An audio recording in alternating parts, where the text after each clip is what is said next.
All right, tell the listeners out there, how hot was it? Man, it was so hot.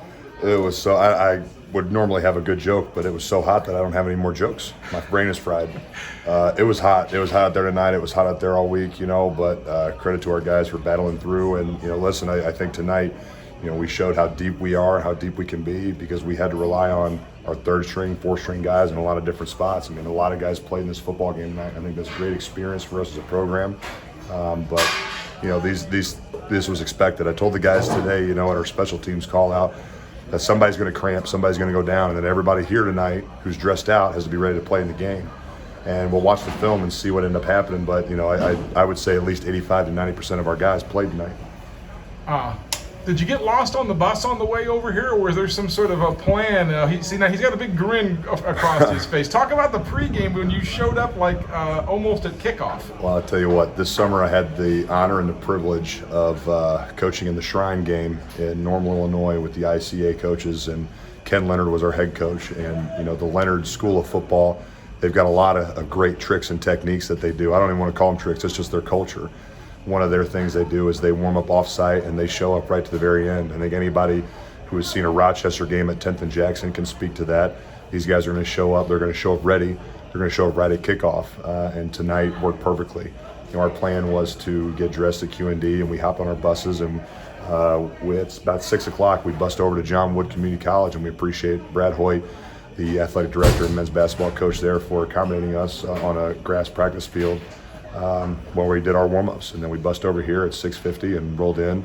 We wanted to wait till the last minute, so it was good. I think our guys bought into it. Our guys kind of saw we were trying to do something a little bit different, and it paid off in a big way. Well, it paid off with the opening kickoff. I mean, what kind of a jolt of energy must that be to see your guy return the opening kickoff for a touchdown? Yeah, that was electric. I mean, anytime that you get special team scores like that, it's going to be a huge momentum boost for your football team. And we want to be electric in all three phases, whether it's kicking, whether it's offense, whether it's defense. We want to win all three phases, and tonight I think we did that.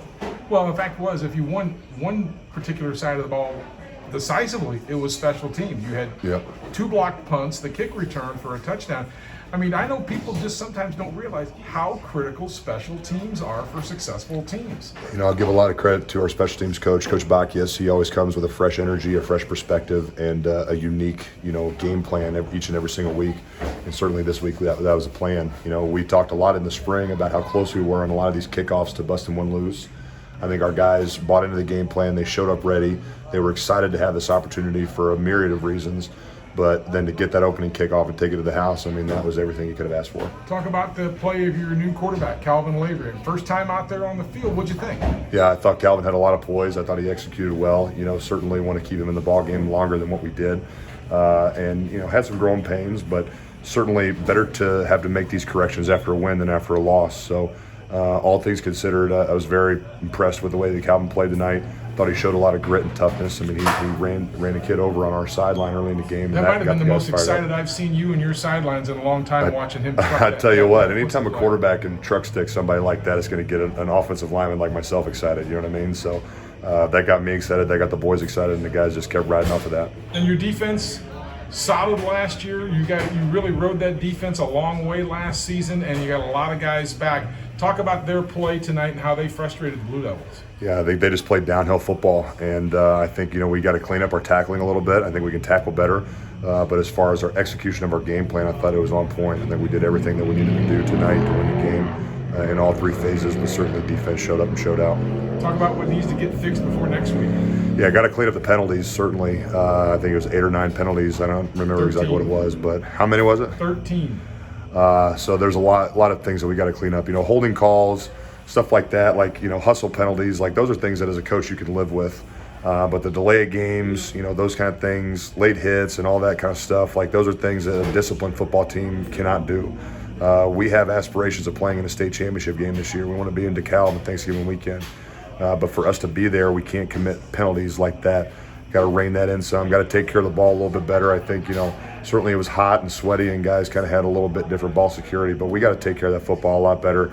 And certainly that, that's everybody, not just the ball carriers. Everybody has a hand in that.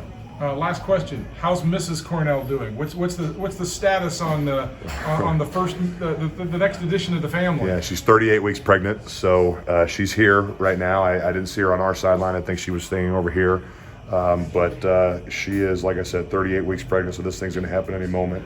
Our lives are going to change forever, and we can't wait. We're so excited. Things have been great for her. She's been healthy and happy the whole time. So want to make sure that she stays that way.